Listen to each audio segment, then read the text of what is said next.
ये बताइए माता जी, कहाँ के लिए आप लोग यहाँ पर आए थे? जब सांसद जी आए थे, आप लोग को कुछ बात थी, किस लिए आए थे आप लोग यहाँ पर? बात करें पुलिया के लिए भाई। पुलिया क्या कोई दिक्कत कर रही है? दिक्कत जैसे पुलिया बना चाहे, पुलिया नहीं बन रहा है। पानी नहीं बन रहा है। हाँ, सब पूरा गांव के देश को वहीं पानी जा रहा है, पुल नहीं बन रहा है। तो पुलिया कहाँ पर है ये? हाँ हाँ, एजेंसी के लगे। हाँ, एजेंसी के पास में। हाँ तो मैडम ने क्या बोला कि आपका पुलिया बनेगा? हाँ बनेगा।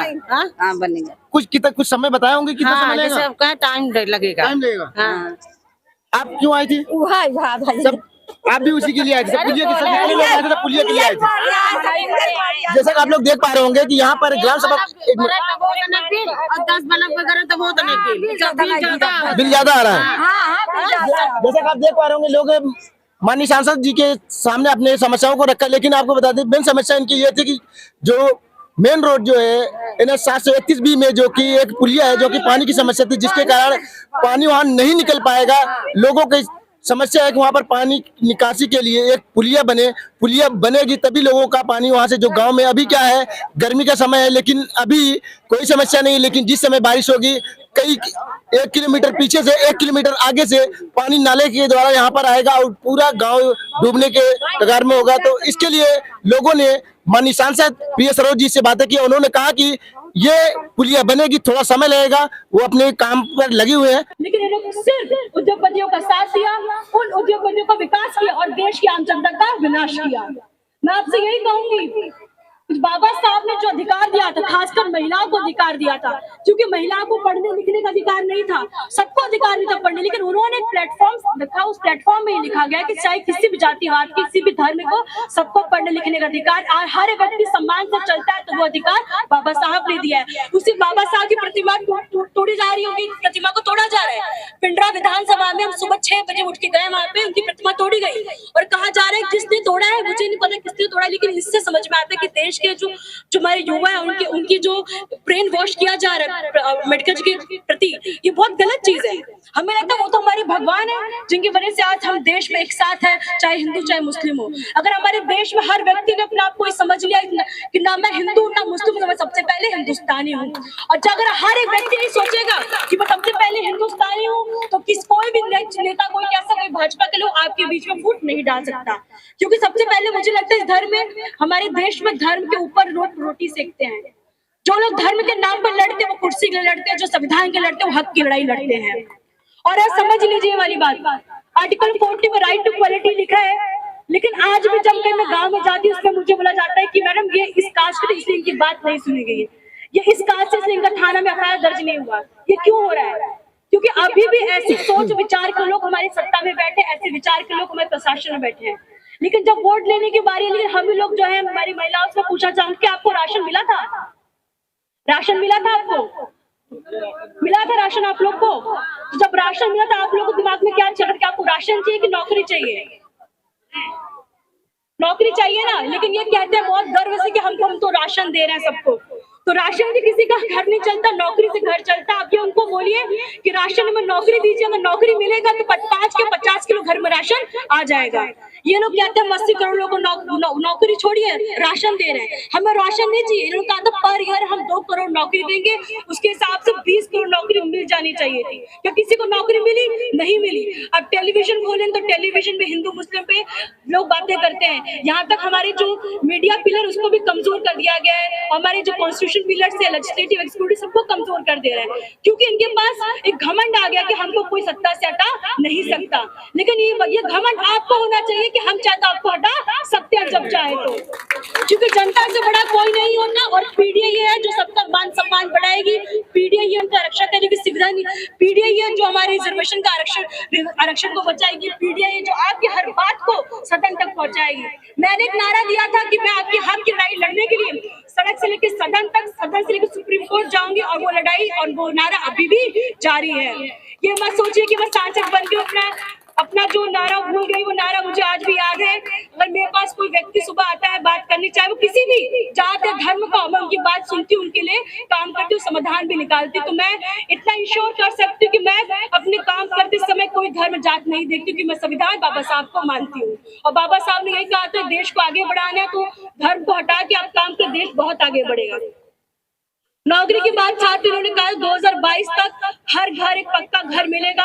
घर छोड़िए, अब तो घर ही तोड़े जा रहे हैं, इनका रिकॉर्ड बन रहा है, बुलडोजर चलाया जा रहा है। आप ये सोचिए, आपने तो वादा किया कि पक्का घर देंगे, पक्का घर किसी को नहीं मिल रहा, ये घर तोड़ रहे हैं बुलडोजर से और फेक इनकाउंटर किया जा रहा है लॉ एंड ऑर्डर के नाम पे कि लॉ एंड ऑर्डर बहुत अच्छा है। लेकिन आज आप सोचिए जो इनकाउंटर हो रहा है किसके ऊपर हुआ है? सिर्फ बैकवर्ड लोगों पे हो रहा है, SC ST के ऊपर हो रहा है और किसी जनरल कास्ट वालों पे नहीं हो रहा है।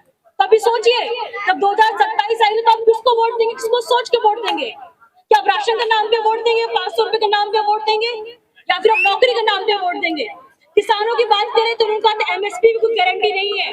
बजट में आपने पढ़ा होगा तो MSP पर कोई गारंटी नहीं दी। किसानों की बात, किसानों को फायदा हुआ ही नहीं है। हमारे देश में किसान को ये लोग आतंकवादी कहते हैं। जब युवाओं रास्ते पे स्ट्राइक और धरना देते हैं तो ये लोग कहते हैं ये आतंकवादी हैं। जब किसान, हमारे देश के किसान, युवाओं, महिलाओं सुरक्षित है, देश में कौन सुरक्षित है? ये समय है सवाल पूछने का, ये समय है सच्चाई को जानने का, ये समय एक साथ खड़े होके इनसे लड़ने का, ये समय है बदलाव लाने का। और समझ लीजिए, जब जब देश में और उत्तर प्रदेश में लाल टोपी की बात हो, लाल रंग की बात हो, तो समझिए बदलाव होने वाला है और बदलाव जरूर होगा। मैं ये कहूंगी कि मैं, आप सब जानते हैं हमारे पिताजी को बहुत पहले से, आप सबके बीच में, आप सभी को जानते होंगे, आप उनको भी जानते हैं, हम तो अभी भी नए नए आए हैं। लेकिन मैं यही कहूंगी कि बच्चों को पढ़ाए जरूर, क्योंकि मेरे पिताजी ने मुझे एक चीज सिखाया है कि उन्होंने मुझे और मेरे भाई में कभी फर्क नहीं किया है। जब मैं चुनाव लड़ी तो काफी लोगों ने कहा कि अरे बेटे को लड़ाइए, बेटी राजनीति में क्या करेंगे आके, बिटिया को तो आप जज बना रहे, जज ही बनाइए। लेकिन मैंने कहा नहीं पापा, मुझे चुनाव लड़ना है, मेरा इंटरेस्ट, मुझे समाज सेवा करना आपकी तरह। तो बहुत सारे अंकल भी यहाँ पे बैठे, सब जानते, बहुत विचार बात चल रही थी कि प्रिया सरोज को चुनाव लड़ाना चाहिए कि नहीं लड़ाना चाहिए। तो मेरे पिता ने बोला कि मेरी बेटी चाहे बेटा, मैं सबको एक मानता हूँ। तो मैं यही आप सबसे कहूंगी, भले 2 रोटी कम खाइए, 1 रोटी कम खाइए, बिटिया को पढ़ाइए जरूर। जैसे बेटे नाम रोशन कर सकते हैं, आपकी बिटिया भी नाम रोशन कर सकती है। ये मत सोचिए कि बिटिया सिर्फ घर में रह के नाम, बिटिया को बाहर निकालिए, पढ़ाइए लिखाइए, ताकि आप भी कहेंगे देखिए मेरी बिटिया ये IAS बन गई, DM बन गई, डॉक्टर बन गई है। क्योंकि 4 जन को मेरे पिताजी ने कहा था देखो मेरी बिटिया सांसद बन गई है। तो वो जो मोमेंट था मेरी लाइफ का सबसे बेस्ट मोमेंट था। मुझे लगता है कि ट्रस्ट मी, लाइफ में सबसे बड़ा मोमेंट जो आपके पिता आप पे गर्व महसूस करते, उससे बड़ा कोई मोमेंट नहीं हो सकता है। तो मुझे लगता है कि हर एक माता पिता को पढ़ाई को बढ़ावा देना चाहिए, चाहे बेटी चाहे बेटा को एक सम्मान हो। और हमारे संविधान में लिखा कि लड़का लड़की एक सम्मान इक्वल है। और मुझे लगता है कि आर्टिकल 17 में अबॉर्शन ऑफ अनटचेबिलिटी लिखा है, जिसमें लिखा है कि सभी धर्म जात को पनिशेबल ऑफेंस है। लेकिन धर्म जात अभी भी आगे, क्योंकि हमारे समाज, हमारी सत्ता में ऐसे लोग हैं जो हिंदू मुस्लिम करके आपस में लड़ा झगड़ रहे हैं। आप सोचिए, इस समय कोई नौकरी की बात नहीं कर रहा, कोई किसानों की बात नहीं कर रहा, कोई महंगाई की बात नहीं कर रहा। लगता है लोग इतना यूज्ड टू हो चुके हैं महंगाई को लेके, लोग इतना कंफर्टेबल हो, कोई महंगाई मुद्दों बात ही नहीं करता है। और जब महंगाई की बात की तो नेहरू पहुंच जाते हैं, कांग्रेस से पहुंच जाते हैं। मुझे लगता है 10 साल तो बहुत ज्यादा समय दे दिया है, लेकिन सरकार की जो मंशा है वो काम करने की नहीं है, वो केवल आपको हिंदू मुस्लिम में लड़ा के वोट लेने का काम कर रहे हैं। लेकिन मुझे लगता है इसमें 10% कहीं हमारे जो जनता, उनको भी ध्यान देना चाहिए कि आप किसको वोट क्यों दे रहे हैं। 2027 ज्यादा दूर नहीं है, हम सबको, मुझे लगता है 2027 से मिलकर चुनाव उसको एक साथ लड़ना चाहिए। क्योंकि आप एक साथ नहीं होंगे, हम एक रिजल्ट नहीं कर पाएंगे, ले नहीं पाएंगे। अगर हम लोग को एक रिजल्ट चाहिए तो उसके एक साथ लड़ना पड़ेगा, एक साथ खड़ा होना पड़ेगा, उसके लड़ाई लड़के हम लोग का एक ही नारा होना चाहिए, 2027 में अखिलेश भैया मुख्यमंत्री बनने चाहिए। और उसके लिए हम लोग को क्या करना पड़ेगा?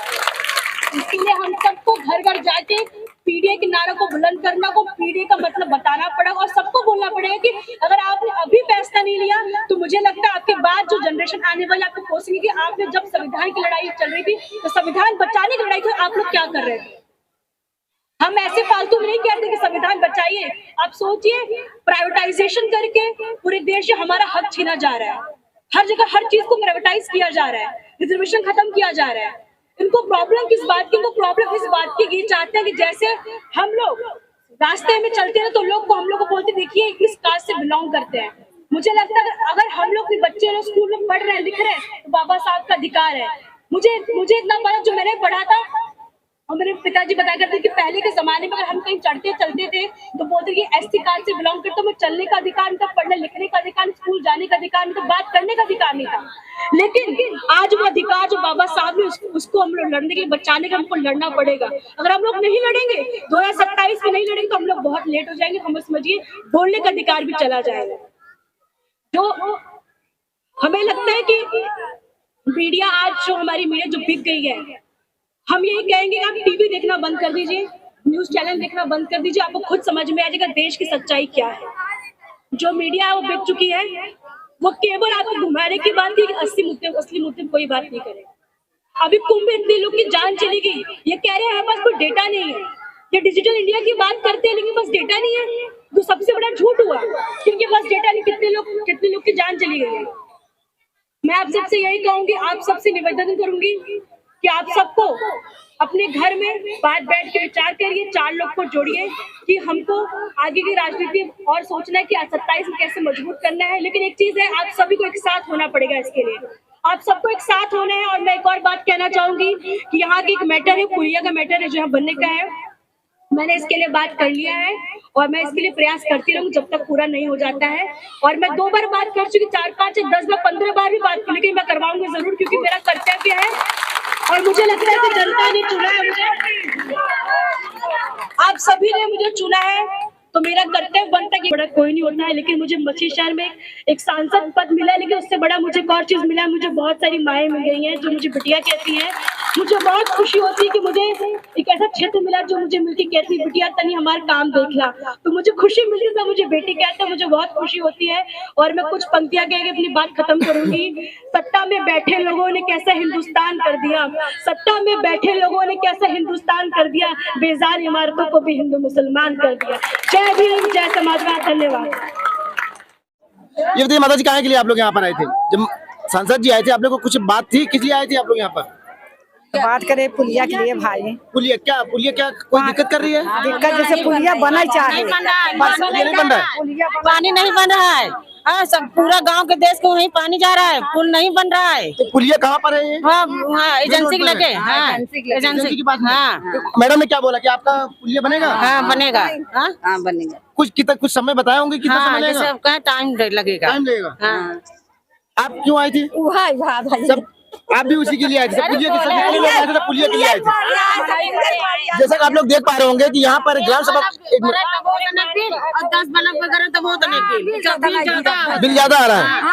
जैसा कि आप देख पा रहे होंगे, लोग माननीय सांसद जी के सामने अपने समस्याओं को रखा, लेकिन आपको बता दें मेन समस्या इनकी ये थी कि जो मेन रोड जो है NH 731B में जो कि एक पुलिया है जो कि पानी की समस्या थी, जिसके कारण पानी वहां नहीं निकल पाएगा। लोगों की समस्या है कि वहां पर पानी निकासी के लिए एक पुलिया बनेगी तभी लोगों का पानी वहां से, जो गांव में अभी क्या है गर्मी का समय है लेकिन अभी कोई समस्या नहीं है, लेकिन जिस समय बारिश होगी कई 1 किलोमीटर पीछे से 1 किलोमीटर आगे से पानी नाले के द्वारा यहाँ पर आएगा और पूरा गांव डूबने के कगार में होगा। तो इसके लिए लोगों ने माननीय सांसद प्रिय सरोज जी से बातें की। उन्होंने कहा कि ये पुलिया बनेगी, थोड़ा समय लगेगा, वो अपने काम पर लगे हुए हैं। तो आपको मिलेंगे एक नए न्यूज के साथ में, तब तक के लिए जय हिंद, जय भारत।